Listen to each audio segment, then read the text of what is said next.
C'est intéressant qu'on arrive à réfléchir ailleurs.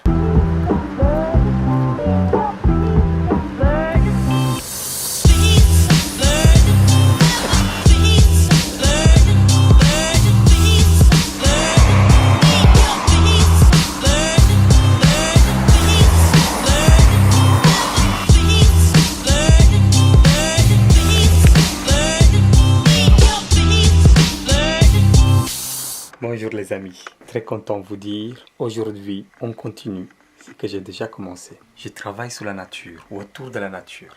Alors, dans mon nouvel espace, je m'habitue à une nouvelle lumière et à une nouvelle réflexion. C'est intéressant qu'on arrive à réfléchir ailleurs et à tout poser en place. Et comme vous voyez, je suis en train de travailler sur un élément qui m'intéresse. J'ai envie de travailler sur cette histoire de feuille sur feuille. Ça veut dire une feuille A4, le format standard. Et là, je veux faire toute une découpe. Je veux décalquer la feuille parce que vous voyez, elle est encore verte. Elle vient juste d'être cueillie. Donc on a cette chance de sentir encore le volume, mais dès qu'elle sèche, elle va commencer à gondoler de cette manière. Et donc aussi, ma feuille, après, une fois que je décalque, je vais essayer de lui faire aussi cette séchage rapide. Regardez ce qui devient une feuille qui était un peu séchée d'une façon forcée. Donc elle est un peu abîmée. Là, on a aussi des petites choses intéressantes. Et un petit secret pour vous, je vais vous montrer une petite idée qui m'intéresse beaucoup. J'aimerais faire une fontaine avec de l'eau blanche, blanchie, un peu comme s'il y avait de la javel dedans ou du lait.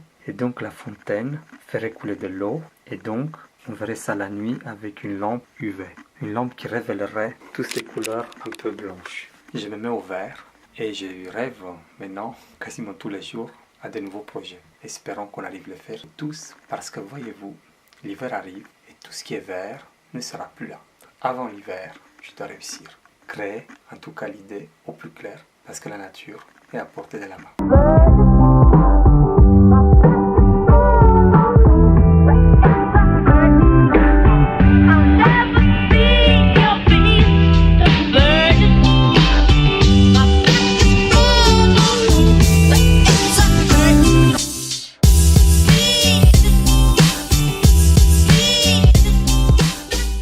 Si on prend la feuille, on voit le trait. Donc c'est là que j'utiliserai mon bistouri. Et tout ça, je vais découper. Ça va donner encore une feuille de papier, comme celle-ci. Donc on coupe avec précision.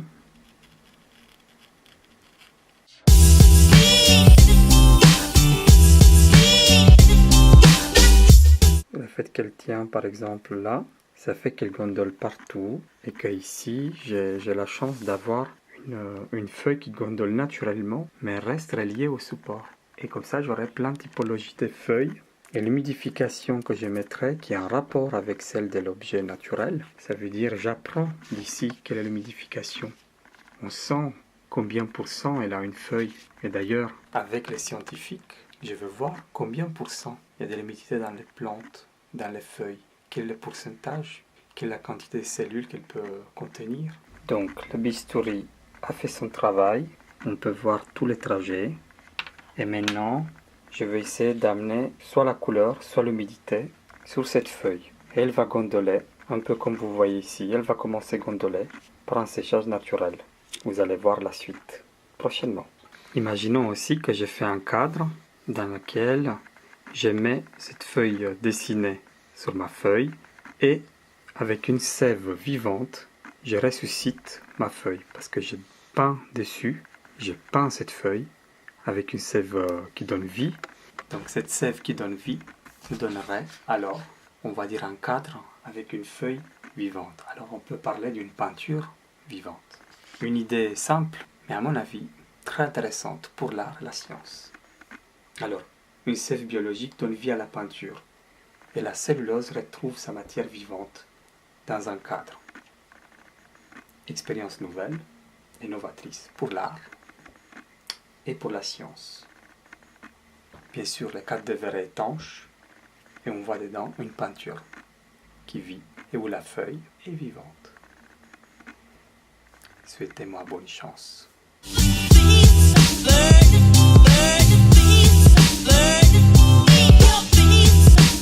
Bon, si vous aimez bien mes vidéos, abonnez-vous.